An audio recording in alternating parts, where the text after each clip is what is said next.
Justice Sudarshan Reddy గారికి కేటీఆర్ కేసీఆర్ గారి మద్దతు ఉందా లేదా అనే విషయాలు అయితే తెలుసుకుందాం. దీని గురించి అయితే మాట్లాడేందుకు ప్రస్తుతం మనతో పాటు సీనియర్ జర్నలిస్ట్ సిఎస్ రావు గారు ఉన్నారు. నమస్తే అండి. నమస్తే సార్, జస్టిస్ సుదర్శన్ రెడ్డి గారికి బీఆర్ఎస్ నుండి కేటీఆర్ గారి నుంచి కానివ్వండి, కేసీఆర్ గారి నుంచి కానివ్వండి సపోర్ట్ ఉందా లేదా? సో ఉపరాష్ట్రపతి అభ్యర్థికి వాళ్ళు హ్యాండ్ ఇచ్చారా అని అంటే వాళ్ళ మాటలను బట్టి చూస్తుంటే కనుక కొంతవరకు అలా అనిపిస్తుంది. జగన్మోహన్ రెడ్డి గారి విషయంలో అయితే క్లారిటీ వచ్చింది. కాకపోతే ఆయన బేషరతుగా అనౌన్స్ చేయలేదు కానీ బట్ ఆ పార్టీ తరఫు నుంచి ఆయన బొత్స సత్యనారాయణ గారు అనౌన్స్ చేశారు, మేము బేషరతుగా ఇండియా కూటమి అభ్యర్థికి మద్దతు ఇస్తున్నాము, కాబట్టి సుదర్శన్ రెడ్డి గారికి మేము మద్దతు ఇవ్వలేమని చెప్పారు. ఎందుకు బేషరతుగా ఇస్తున్నారంటే గతంలో మేమంతా ఎన్డీఏ ప్రభుత్వం ఏ బిల్లు పెట్టినా కానీ పార్లమెంటు వేదికగా మేము మద్దతు ఇస్తూ వచ్చాము. అలాగే గతంలో జరిగినట్టు ఉపరాష్ట్రపతి ఎన్నికల్లో కానీ రాష్ట్రపతి ఎన్నికల్లో కానీ మేము బేషరతుగా మద్దతు ఇచ్చాము, అదే తరహాలో మా స్టాండ్ ఉంటుందని చెప్పారు. అంటే జగన్మోహన్ రెడ్డి గారు స్టాండే ఆయన చెప్పారని చెప్పి మనం భావించవచ్చు. ఆ విషయంలో క్లారిటీ వచ్చింది. అయితే బీఆర్ఎస్ పార్టీ స్టాండ్ ఏంటి అనే దాని మీద రీసెంట్గా కేటీఆర్ గారు చేసినటువంటి ఒక స్టేట్మెంట్ని బేస్ చేసుకుంటే కనుక జస్టిస్ సుదర్శన్ రెడ్డి గారికి హ్యాండ్ ఇచ్చారని చెప్పి మనం అనుకోవటానికి అవకాశం ఉంది. ఎందుకు జస్టిస్ సుదర్శన్ రెడ్డి గారికి అసలు ఎందుకు మద్దతు ఇవ్వాలి అని చెప్పి కూడా అనుకోవచ్చు. కానీ ఇప్పుడున్నటువంటి పరిస్థితుల్లో రాష్ట్ర ప్రయోజనాలే ముఖ్యం అని చెప్పేసి బీఆర్ఎస్ పార్టీ చెప్తుంది.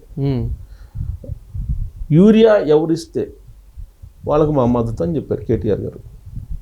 ప్రస్తుతం రాష్ట్ర వ్యాప్తంగా యూరియా సమస్య ఉంది. రైతులు క్యూలో నుంచి ఉంటున్నారు. కొన్ని చోట్ల లాఠీ చార్జ్ కూడా చేస్తున్నారు, కొన్ని చోట్ల హృదయ పడిపోతున్నారు రైతులు. మరి కొన్ని చోట్ల చెప్పులతోటి క్యూ లైన్లో పెడుతున్నారు. ఇవన్నీ మనం గత 2-3 రోజుల నుంచి పేపర్లో చూస్తూ ఉన్నాం. ఇప్పుడు ఆయన ఏమంటారు కేటీఆర్ గారు, యూరియా సరఫరా ఎవరు చేస్తారో, యూరియా ఎవరిస్తారో రైతులకి, తెలంగాణ రైతులకి వాళ్ళకే మా మద్దతు అని చెప్పి అంటున్నారు. అంటే యూరియా ఎవరిస్తారు, ఎవరు సరఫరా చేస్తారు? కేంద్ర ప్రభుత్వం సరఫరా చేస్తుంది. అంటే దాని అర్థం ఏంటి? ఎన్డీఏ ప్రభుత్వానికి మేము మద్దతు ఇస్తాను అని చెప్పి ఆయన పరోక్షంగా చెప్పేశాడు. క్లారిటీగా చెప్పకపోయినా పరోక్షంగా చాలా క్లియర్గా యూరియా సప్లై చేసేది కేంద్ర ప్రభుత్వమే.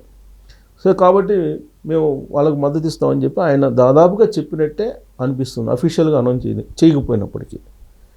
కాకపోతే ఇక్కడ ఇష్యూ ఏంటంటే బీఆర్ఎస్ పార్టీకి డైరెక్ట్గా అనౌన్స్ చేస్తే వచ్చేటువంటి ఇష్యూ ఏంటంటే జస్టిస్ సుదర్శన్ రెడ్డి గారు ఆయన తెలంగాణ వాది, తెలంగాణ నేటివిటీ, తెలంగాణకు సంబంధించినటువంటి వ్యక్తి జస్టిస్ ఆయన. మరి అలాంటి ఆయనకి కూడా బీఆర్ఎస్ పార్టీ మద్దతు ఉన్నప్పుడు ఇక బీఆర్ఎస్ పార్టీ పెట్టుకోవడం దేనికి, బీఆర్ఎస్ పార్టీ రాజకీయాలు నడపడం దేనికి అనే ప్రశ్న కూడా వస్తుంది. ఎందుకు ఇలాంటి ప్రశ్న వస్తుందంటే ఒకప్పుడు పివి నరసింహారావు గారు ప్రధానమంత్రి అయిన తర్వాత ఒక ఎలక్షన్ జరిగింది. ప్రధానమంత్రి అయిన తర్వాత జరిగినటువంటి ఎలక్షన్కి అప్పుడు ఎన్టీ రామారావు గారు తెలుగువాడు అనేటువంటి ఉద్దేశంతో అసలు పోటీయే పెట్టలా. అందుకే ఆయన ఏకగ్రీవంగా ఎన్నికయ్యాడు పివి నరసింహారావు గారు. తెలుగువాడు అనేటువంటి ఒకే ఒక ప్రాధాన్యతని తీసుకొని ఎన్టీ రామారావు గారు అభ్యర్థిని పెట్టాల. ఎన్టీ రామారావు గారు అభ్యర్థిని పెడితే ఆ రోజు పివి నరసింహారావు గారు ఏమైందో కూడా ఓడిపోతారా గెలుస్తారనేది డౌటే. అవును, ఎందుకంటే అప్పట్లో తెలుగుదేశం పార్టీ బలంగా ఉంది. అయినప్పటికీ కూడా ఎన్టీ రామారావు గారు పివి నరసింహారావు గారికి ఎదురుగా అభ్యర్థిని పెట్టుకుని ఏకగ్రీవంగా ఎన్నికయ్యేలా చేశారు. అలాంటిది ఇప్పుడు తెలుగువాడు సుదర్శన్ రెడ్డి గారు, అంతే కదా. తెలుగు అనేటువంటి దాన్ని తీసుకున్నా కానీ తెలుగువాడు సుదర్శన్ రెడ్డి గారు ప్లస్ తెలంగాణకు సంబంధించినటువంటి వ్యక్తి. ఇప్పుడు రాధాకృష్ణన్ గారేమో అక్కడ తమిళ సంబంధించిన తమిళనాడు రాష్ట్రానికి సంబంధించినటువంటి వ్యక్తి. మరి తెలుగువాడు కావాలా అనే ప్రశ్న వచ్చినప్పుడు తెలుగువాడి సపోర్ట్ చేయాలి. తెలుగు రాష్ట్రాల్లో ఉండేటువంటి పార్టీలు అన్నీ కూడా తెలుగువాడిగా ఉన్నట్టు సుదర్శన్ రెడ్డికి సపోర్ట్ చేయాలి అనేది రేవంత్ రెడ్డి గారు చెప్తున్నారు. రేవంత్ రెడ్డి గారు డిమాండ్ అదే. గతంలో ఇదే ఉంది ఆనవాయితీ, బట్ ఇప్పుడు కూడా సుదర్శన్ రెడ్డి గారికి సపోర్ట్ చేయాలి. ప్లస్ ఆయన జస్టిస్ కీలకమైనటువంటి తీర్పులు ఇచ్చారు సుప్రీంకోర్టులో. సుప్రీంకోర్టు జస్టిస్గా పనిచేశారు. కీలకమైనటువంటి తీర్పులు ఇచ్చినటువంటి జస్టిస్ ఆయన తెలుగువాడు. మరి తెలుగువాడికి కూడా సపోర్ట్ చేయనంత అనైక్యత తెలుగు రాష్ట్రాల్లో ఉన్నటువంటి పార్టీల మధ్య ఉందా అని చెప్పేసి అడుగుతున్నాడు. సరే, ఇప్పుడు చంద్రబాబు నాయుడు గారు దానికి ఏం చెప్పారు రిప్లై? మేము ఎన్డీఏ కూటమిలో ఉన్నాము కాబట్టి మేము సపోర్ట్ చేయలేము, పైగా ఎన్డీఏ కూటమి నుంచి అభ్యర్థిని మేము పెట్టిన తర్వాత మమ్మల్ని మీరు ఎట్ట అడుగుతారు ఓటు అని చెప్పి చంద్రబాబు నాయుడు గారు అంటున్నారు. కానీ తెలంగాణకు వచ్చేటప్పటికి అట్లీస్ట్ తెలంగాణ రాష్ట్రంలో ఉండేటువంటి పార్టీలు అయినా సరే సుదర్శన్ రెడ్డి గారికి మద్దతు ఇవ్వాలి కదా. తెలంగాణలో ఉండేటువంటి ప్రధానమైన పార్టీ తెలంగాణ ప్రాంతము, తెలంగాణ ప్రాంతీయత అనే దాని మీద నిర్మించినటువంటి బీఆర్ఎస్ పార్టీ, నిర్మితమైనటువంటి బీఆర్ఎస్ పార్టీ, ఆ పార్టీ కూడా తెలంగాణకు సంబంధించినటువంటి జస్టిస్కి మద్దతు ఇవ్వడానికి ఇష్టపడిన విధంగా మాట్లాడుతుందని అంటే దేనికి మాట్లాడుతుందంటే రాష్ట్ర ప్రయోజనాల కోసం అని నేను చెప్తున్నారు. ఇప్పుడు ఏంటి రాష్ట్ర ప్రయోజనాలు ఏంటి? యూరియా కావాలి, మాకు యూరియా ఎవరిస్తే వాళ్ళు అని అంటున్నారు. ఓకే, అంటే మొత్తానికైతే కేంద్రానికి బీజేపీకి సపోర్ట్ అంటారు. అదే కదా, ఆల్మోస్ట్ ఇంకా అదే చెప్పినట్టు అఫీషియల్గా అనౌన్స్ చేయకపోయినప్పటికి కూడా ఆయన అదే చెప్పారు. ఇప్పుడు వాళ్ళకుండేది 4 రాజ్యసభ సభ్యులు ఉన్నారు, ఆ 4 ఓట్లు అటే పోతాయి. జగన్మోహన్ రెడ్డి గారు అయితే నేను మొదటి నుంచి ఎన్డీఏకి సపోర్ట్ చేస్తున్నాను, నేను మళ్ళీ ఎన్డీఏకి సపోర్ట్ చేస్తున్నాను ఆయన చెప్పాడు. అది నిజమే. ఫస్ట్ నుంచి ఆయన జగన్మోహన్ రెడ్డి గారు వైఎస్ఆర్ కాంగ్రెస్ పార్టీ అయినప్పటికీ కూడా ఆయన మొదటి నుంచి కూడా అడగకుండానే బీజేపీ వాళ్ళు సపోర్ట్ చేస్తున్నారు.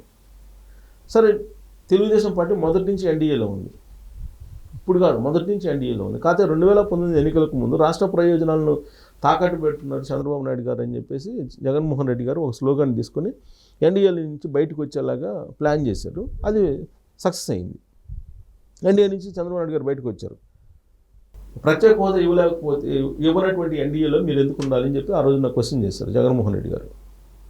అలాగే లోటు బడ్జెట్ పూడ్చలేనటువంటి ఎన్డీఏలో మీరు ఎందుకు ఉండాలి, రాజధాని నిర్మించలేని ఎన్డీఏలో మీరు ఎందుకు ఉండాలి అని ప్రశ్నించి ఆ రోజున ఎన్డీఏ నుంచి బయటకు తెలుగుదేశం పార్టీ వచ్చేలాగా ఆయన పోరాడారు. సరే, బయటకు వచ్చిన తర్వాత జగన్మోహన్ రెడ్డి గారు సీఎం అయ్యాడు. అయిన తర్వాత ఏం జరిగింది?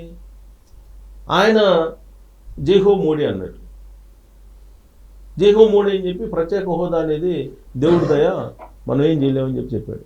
పైగా అమిత్ షా గారు, మోడీ గారు ఏది చెప్తే నేను అది చేస్తాను, అది చెప్పకుండా వాళ్ళకి ఏమీ చేయనని చెప్పి ఆయన చెప్పాడు. విజయసాయిరెడ్డి గారు కూడా చెప్పారు. అంటే ఎన్డీఏలో భాగస్వామి కాకపోయినప్పటికీ కూడా ఎన్డీఏ చెప్పిన మాట అన్నారు. అప్పుడు దాకేమో గెలవకముందేమో, ముఖ్యమంత్రి కాకముందేమో అసలు ఎన్డీఏలో ఎలా ఉంటారు, ప్రత్యేక హోదా ఇవ్వనటువంటి ఎన్డీఏలో మీరు ఎలా ఉంటారని చెప్పి తెలుగుదేశం పార్టీని ప్రశ్నించారు.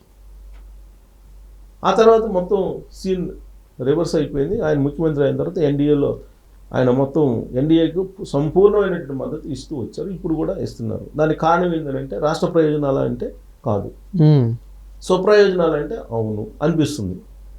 కేసులు, ఈ వ్యవహారాలు ఇవన్నీ. మరి ఇక్కడేమైంది? ఇక్కడేంటి? 2014 నుంచి 2022 వరకు, నాకు తెలిసినంత వరకు 22 వరకు ఎన్డీఏకు మద్దతు ఇస్తూ వచ్చారు కేసీఆర్ గారు. బేషరతుగా ఈయన కూడా మద్దతు ఇచ్చారు. ముచ్చింతలకు సంబంధించినటువంటి రామాంజనేయ విగ్రహం దగ్గర ప్రోటోకాల్ వ్యవహారం వచ్చింది. అక్కడి నుంచి నరేంద్ర మోడీ గారికి కేసీఆర్ గారికి మధ్య గ్యాప్ ఏర్పడింది. నేను దేశకీ నేత అని చెప్పి ఈయన కేసీఆర్ గారు ప్రత్యేక విమానం కొనుక్కుంటాను, 4 హెలికాప్టర్లు తీసుకుంటాను అని చెప్పి మహారాష్ట్రలోకి దాదాపు 30-40 వెహికల్ తోటి కాన్వాయ్ తేటాలు ఇవన్నీ జరిగింది. సీన్ కట్ చేస్తే 2023 అసెంబ్లీ ఎన్నికల్లో ఓడిపోయాడు.